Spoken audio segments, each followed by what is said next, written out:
All right, in this episode right here, we're going to be covering a topic called CRUD operations. What is CRUD and what does it stand for? Well, CRUD stands for create, read, update, and delete. It's the process that will allow us to create records and edit them and update them and delete them through the UI. So in a few episodes ago, we did all that stuff. We created a record in the database, edited it, and read the data from it and deleted. We did all that process directly by interfacing with the model through the command line. But in this episode, we're going to be doing the same thing, through the UI. So we're going to add like a link that allows us to click edit to edit the content, delete it and create a new record. And, we can go into the page where we can show the full post. So yeah, that whole process, going through the MVC stuff we talked about using the UI, that's what we're going to be covering in this episode. All right, so in the previous episode, I remember telling you guys that I wanted to make this, the different blog posts a little bit more separated using CSS, and I forgot to add the border over here. So what I'm going to do is let's just do that first. So I'm going to head over to the text editor here, and let me just load up the project. So here we go. And what I'm going to do is go into the assets, style sheets, create a new file called post.sass. And here I'm going to do div.post. And then basically do a border bottom 1px solid. And then just, like a shade of gray. All right. So here we're going to do import and then post just like that. If I go here, hit reload, we should see an update to the post, and there we go. We got a border going over here. Great, so that's going to be good enough for now. And so let's go ahead and do a bit of a recap and go and look at our routes. So I'm going to go over here, do rake routes, and we're going to see, the different HTTP methods. So here we are. So create action. That's going to be obvious, right? We're going to use the post method to create the action, to create to map to the post controller create action. And in here, in this method is where we're going to actually create a post. So let's start with the creation process. So I'm going to go into the text editor here. I'm going to go into the controller and post controller. What I'm going to do is write the code for the create action. And basically we're going to create a post in this controller. So post equals post.new. So this is going to instantiate a new post in memory. And then basically, we have to also accept the parameter. So the way that works is we're going to, have some kind of form. Actually, you know what? Let's do the form first. All right. So I'm going to comment out the create action. Change my mind. Let's do the form first. So the form is going to be rendered using the new page. So post new over here. So let's go ahead and do that. So def new and then post equals post.new. All right, so here we are. Now I can actually create the view for this action. So I'm going to go into here, create a new .html.erb. And then we can start, since now in the controller, we have the post instance variable. In here, we're now able to do a form for. So this is another helper, like much like the one we used div for. Form for is also a Rails helper. Post do f. So this is going to build us the form object that we can use. All right. So here, what we can do is we can say f.label title, and then let's leave that out. f.text field title. All right, let's get this working first. First thing I'm going to do is put this into a div class form group. So all this class name is coming from Twitter Bootstrap. I'm going to close that out. Class form control and tab that in just like that. All right, let's see what we have over here. So the way we access this is, we can go in here and add a link. So we can do a p and then add a link to. So this is another helper. New. Actually, that doesn't make a lot of sense. Let's do it in the index page. So here, let's create a new row over here. So div class actions. So this is where we're going to store all the actions. Like if we need, a new, a new link to create a new post, we're going to add it here. And so here we're going to do call md8, call md offset 2.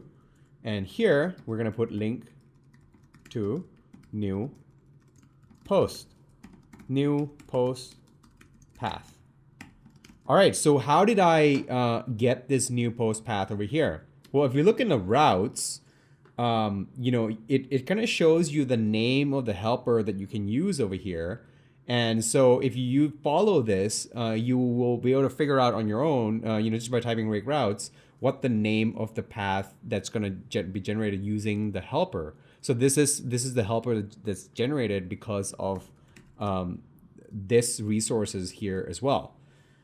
All right, so let's render this out and take a look.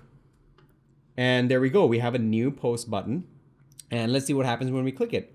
Look at that. We have a form. So if I inspect element, I mean, it's an ugly form, I'll give you that, but it's a form nonetheless. So if we take a look over here, we have the form and, it's generated all the class and everything for us. And, as you can see here, the action goes to /post.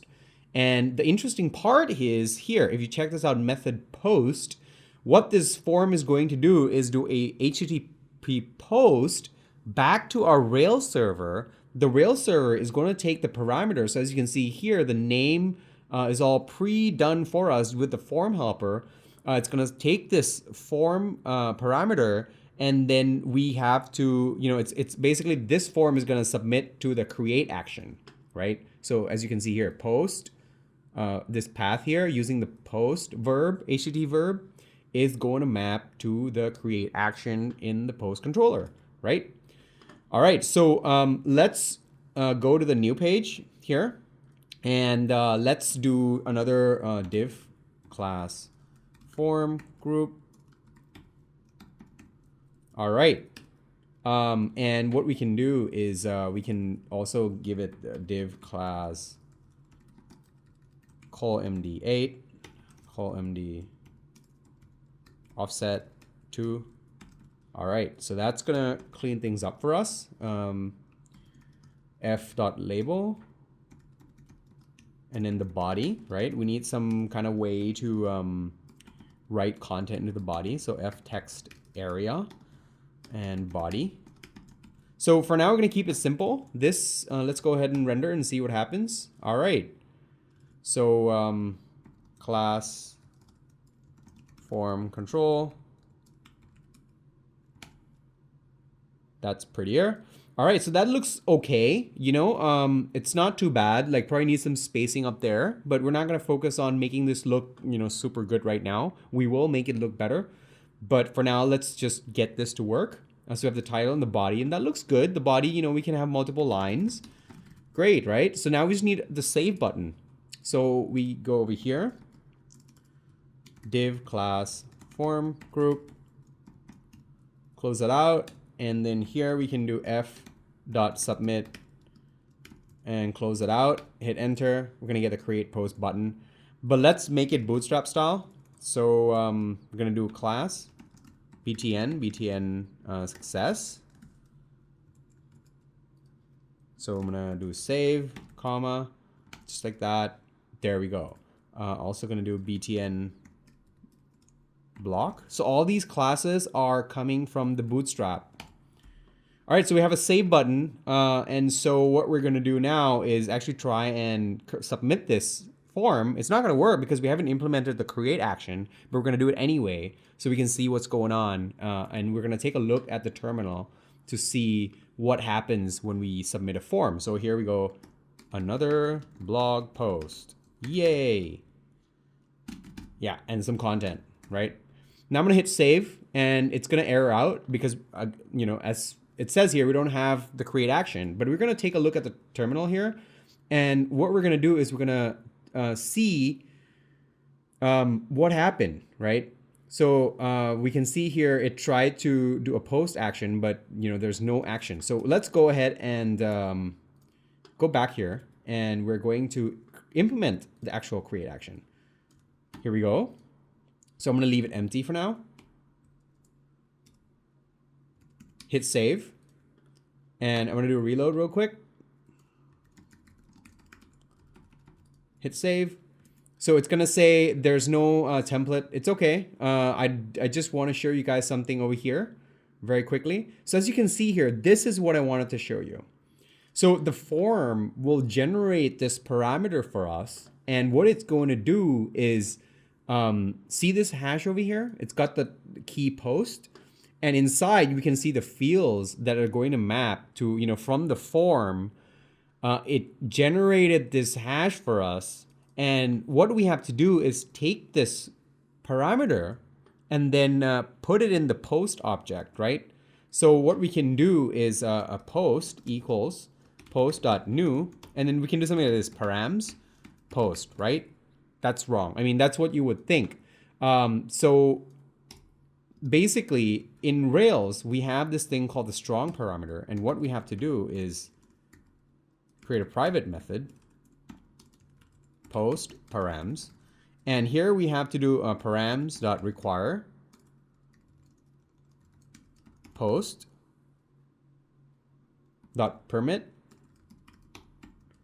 And here we are going to allow the title and the body. And here we call the post params method. Now, what this is going to do is it's going to generate us a post object. And before I go ahead, I want to show you guys something. So I'm going to go into the gem file. And I'm going to install, for development and test, gem pry rails. So I'm going to do a bundle install real quick over here. And do a Rails server.